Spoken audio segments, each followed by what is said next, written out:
గంగ దేవవ్రతుడిని శంతనుడి దగ్గర వదిలేసి వెళ్ళిన తర్వాత శంతనుడు ఒంటరి అయిపోయాడు. దేవవ్రతుడిని పెంచుతున్నాడు.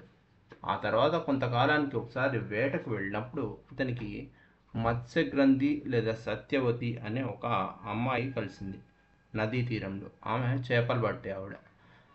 అతను శంతనుడు ఆమెను చూడంగానే మోహించాడు, ఇష్టపడ్డాడు, పెళ్లి చేసుకుంటా అన్నాడు. కానీ ఆవిడ రెండు షరతులు పెట్టింది. నువ్వు నన్ను పెళ్లి చేసుకోవాలంటే నీ నీ కొడుకు అయినటువంటి దేవవ్రతుడు రాజు అవ్వకూడదు, అతను పెళ్లి చేసుకోకూడదు అని రెండు షరతులు పెట్టింది. ఎందుకంటే నాకు పుట్టే పిల్లలు ఎవరైతే ఉంటారో వాళ్ళు మాత్రమే తదుపరి రాజులు అవ్వాలి అంటుంది.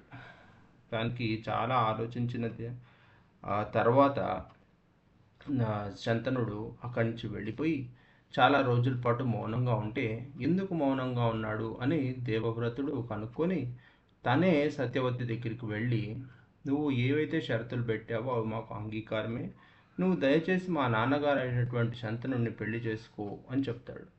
దానికి ఒప్పుకున్న తర్వాత వారిద్దరి వివాహం అవుతుంది. వారిద్దరికి కలిపి చిత్రాంగదుడు, విచిత్ర వీర్యుడు అని ఇద్దరు కొడుకులు పుడతారు.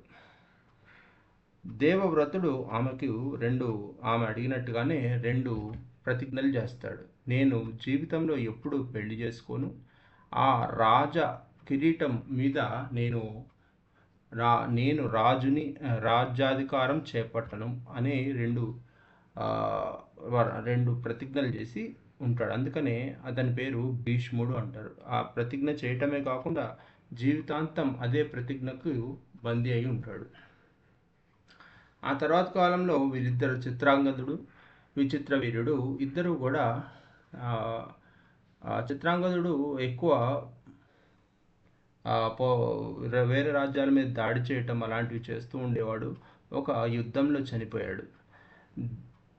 విచిత్ర వీర్యుడు రాజు అయ్యాడు. కానీ పెళ్లి కాకపోవటం వల్ల భీష్ముడు ముగ్గురు రాజకుమార్తెలను అపహరించి తీసుకొచ్చాడు. వాళ్ళ పేర్లే అంబ, అంబిక, అంబాలిక.